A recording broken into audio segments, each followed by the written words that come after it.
ಭದ್ರಾ ನಾಲೆಯಲ್ಲಿ ಮುಳುಗಿ ಅಂತಿಮ ಸೆಮಿಸ್ಟರ್ನ ಇಬ್ಬರು ಇಂಜಿನಿಯರಿಂಗ್ ವಿದ್ಯಾರ್ಥಿಗಳು ಸಾವನ್ನಪ್ಪಿರುವ ಘಟನೆ ಗುರುವಾರದಂದು ದಾವಣಗೆರೆಯಲ್ಲಿ ಸಂಭವಿಸಿದೆ. ಮೃತಪಟ್ಟ ವಿದ್ಯಾರ್ಥಿಗಳನ್ನು ದಾವಣಗೆರೆಯ ಖಾಸಗಿ ಇಂಜಿನಿಯರಿಂಗ್ ಕಾಲೇಜಿನ ಎಚ್ಎಸ್ ವಿವೇಕ್ ಹಾಗೂ ಮಾನಸಿ ಶಿಂದೆ ಎಂದು ಗುರುತಿಸಲಾಗಿದೆ.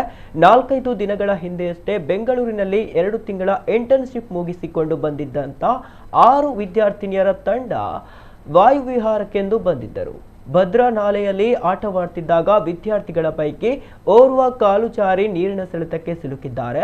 ವಿದ್ಯಾರ್ಥಿ ರಕ್ಷಣೆಗೆ ಬಂದ ಇನ್ನೊಬ್ಬರು ಕೂಡ ಸೆಳೆತಕ್ಕೆ ಸಿಲುಕಿದ್ದಾರೆ. ಇವರ ರಕ್ಷಣೆಗೆ ಮುಂದಾದ 10 ಜನರು ನಾಲೆಯಲ್ಲಿ ಕೊಚ್ಚಿಕೊಂಡು ಹೋಗಿದ್ದಾರೆ. ವಿದ್ಯಾರ್ಥಿಗಳು ಕಿರುಚಾಡುತ್ತಿದ್ದ ಕೂಗು ಕೇಳುತ್ತಿದ್ದಂತೆ ಸ್ಥಳಕ್ಕೆ ಧಾವಿಸಿದ ಸ್ಥಳೀಯರು ನಾಲೆಗೆ ಹಾರಿ 8 ಜನರನ್ನ ರಕ್ಷಣೆ ಮಾಡಿದ್ದಾರೆ. ಈ ಪೈಕಿ ವಿವೇಕ್ ಸ್ಥಳದಲ್ಲೇ ಸಾವನ್ನಪ್ಪಿದ್ದು, ಮಾನಸಿ ಶಿಂದೆ ಎಂಬ ವಿದ್ಯಾರ್ಥಿನಿಯ ಶವ ಪತ್ತೆಯಾಗಲಿಲ್ಲ. ಸ್ಥಳಕ್ಕೆ ಆಗಮಿಸಿದ ಅಗ್ನಿಶಾಮಕ ದಳ ಹಾಗೂ ಪೊಲೀಸರು ಮಾನಸಿ ಶಿಂದೆ ಶವಕ್ಕಾಗಿ ಶೋಧನೆ ನಡೆಸಿದರೂ ಶವ ಪತ್ತೆಯಾಗಿಲ್ಲ. ಸಂಜೆಯಾಗಿದ್ದರಿಂದ ನಿನ್ನೆಯ ಕಾರ್ಯ ತಾತ್ಕಾಲಿಕವಾಗಿ ಸ್ಥಗಿತಗೊಳಿಸಲಾಗಿದೆ. ಈ ಕುರಿತು ಪ್ರಕರಣ ದಾಖಲಾಗಿದೆ.